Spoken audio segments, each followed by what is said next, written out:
We have a lineup today that really needs no introduction other than the fact that control of the U.S. Senate hangs in the balance on November 8th, and the top two contenders for the job here in New Hampshire are joining us, starting with the incumbent, Senator Maggie Hassan. Senator, thanks for being here. Thanks for having me.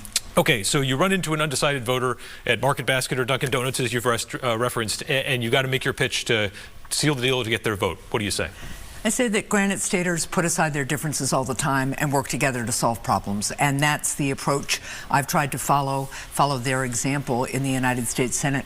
I've worked across the aisle to expand high-speed internet to every community, to fix roads and bridges, boost manufacturing, make sure that our veterans get the care that they've earned and deserve. I've also stood up to big oil and big pharma to begin the steps that we need to take to lower people's costs. I have a record of delivering for New Hampshire, and I'm proud that I've been recognized as the most bipartisan senator in the country. Now, there is a lot more work to do. My focus will always be on listening to Granite Staters and delivering for them. And right now, that means making sure that we continue the work to lower energy costs, attack our housing shortage and housing costs, make child care more affordable, and protect our individual rights. You say you want to follow the lead of Granite Staters. So why don't you do town halls in which the public can interact with you in an open and public forum?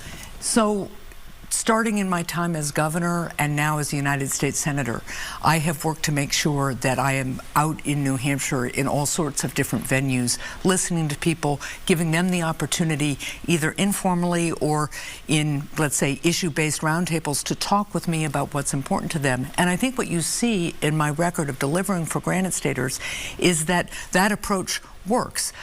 This doesn't start with campaign season or end with campaign season for me. This is an ongoing process. So whether it's running into people at a Dunkin' Donuts up in Gorham, whether it's being at a manufacturer and sitting down with employees just listening to what's on their mind, that's what's allowed me to really address the issues that Granite Staters raise. An example of that is the bipartisan work I did to ban the practice of surprise medical bills.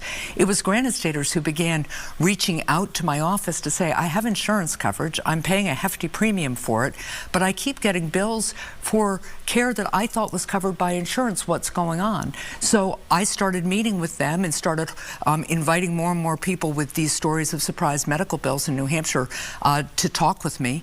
And then I teamed up with a Republican and we took on the whole healthcare industry, but we got that practice banned. That's what my ongoing outreach to Granite Staters has meant that I've been able to do, and that's what I'll continue to work on. Right now, everybody wants to talk about, rightly, home heating costs and what we can do in the short term to lower costs while we address the long-term drivers of inflation and why we should establish independence from big oil. But Senator, people are upset, and shouldn't the public be able to see how you respond to negative feedback? Well, I think they have had an opportunity to see that. We're doing debates. I do forums. I've done several forums in the last couple of weeks where the questions can be pretty critical, and I've responded, and they're often filmed in public. And so, again, I think people have that opportunity. This is about striking the right balance. On the abortion issue, what is Don Bolduc's stated position on abortion right now? So his record is what you have to look at, because Don Bolduc is very, very extreme. He would support a nationwide abortion ban. Why do I say that? Because that's what his record tells us. This is somebody who said that he would never vote against anti-choice legislation as a United States Senator. We know that national Republicans are pursuing a nationwide abortion ban. That means that Don Bolduc has said he would be a yes vote for that.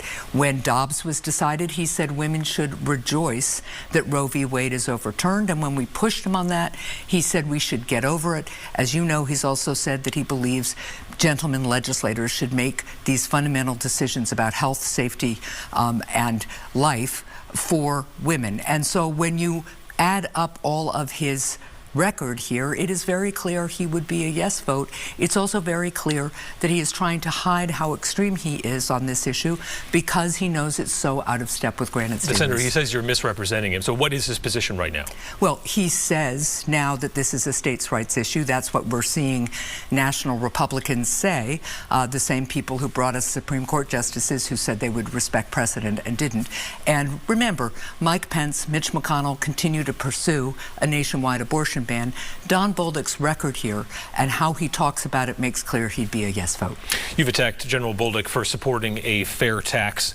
Why defend the status quo, though? Even if there are a lot of different ideas out there, why should we stick with what we've got when so many people can exploit it and find different ways around it? Look, I would be happy to talk about common sense reform. One of the things I've done in the United States Senate is support a tax cut for families so that they can afford more of the basics. I've helped cut taxes for Gold Star widows, for instance. So I am happy to talk about that, but that's not the issue.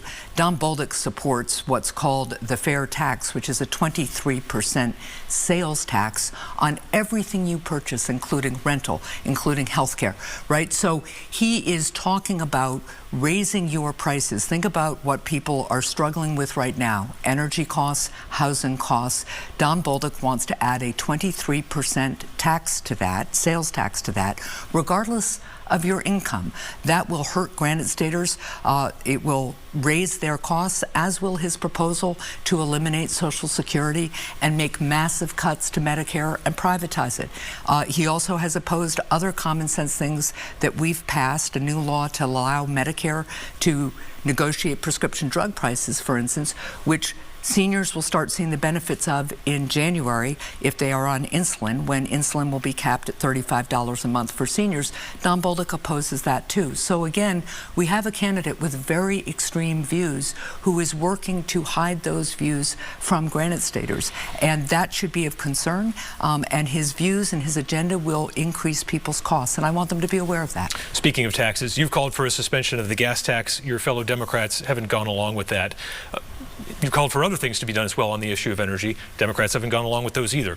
Why should voters believe you'll be able to make a difference on these things in the next 6 years if you can't do it now when you need the most help from them? Well, let's be clear. I proposed suspending the gas tax. Mitch McConnell blocked that legislation in the United States Senate. So it is Republicans who have blocked the legislation in the United States Senate, just as Don Bolduc opposes it, and other Republicans in the state oppose suspending the state gas tax, something that I think would make sense at a time when we're seeing rising costs at the pump.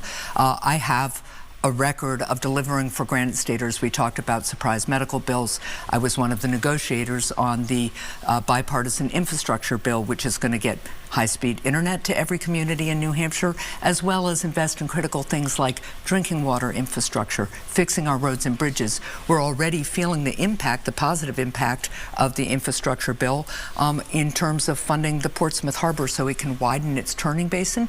That allows us to finally get through this bottleneck in the Northeast and make our supply chain more efficient and help lower costs. So I have a long record, too, of the CHIPS and Science Act, bringing manufacturing back here, lowering costs, investing in job training so people can get high-skilled advanced manufacturing jobs.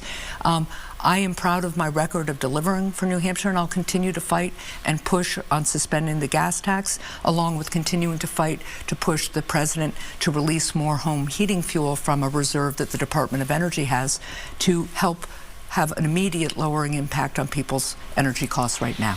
You painted this very dark picture of your opponent, which he says is unfair. We touched on an aspect of that. You've left it kind of open-ended, though, as to what you think the consequences are, at least when it comes to his on-again, off-again election denialism in which the general is engaged. So are you saying unequivocally that you believe Don Bolduc is a threat to democracy? I believe he's an election denier, and I believe election denialism that's stoking the big lie undermines our democracy. Let's be really clear here. Don Bolduc went around this state for over a year stoking the big lie, this claim that the election was stolen in 2020, for which there is no evidence. He then has begun to stoke doubt about the 2022 election, casting doubt on whether he thinks he will support the outcome of that election if he loses. And he has said that if he were a United States Senator and his preferred candidate doesn't win the presidential election in 2024, that he will work to overturn that outcome too. Our democracy depends on free and fairly administered elections, and that people running for office accept the results of those elections. His reluctance, his refusal to do that, and his casting doubt continually on that really does undermine our democracy, because our democracy relies on elected officials being accountable to their constituents. And what you see from Don Bolduc is an extreme agenda, whether it's Social Security elimination or a nationwide abortion Senator, ban, he's referred to you as a... that he's working to impose on Granite Staters. And if he thinks he can reject our votes, it means he doesn't think he's accountable to us. He says you're a 2016 election denier. I voted to certify the 2016 election. He said he wouldn't vote to certify the 2020, or if his preferred candidate doesn't win, the 2024. All right, Senator Maggie Hassan, thanks for joining us on Close Up. We'll see you right back here, well, over at St. A's for the debates. Okay, thanks. I look forward to it. Appreciate the time.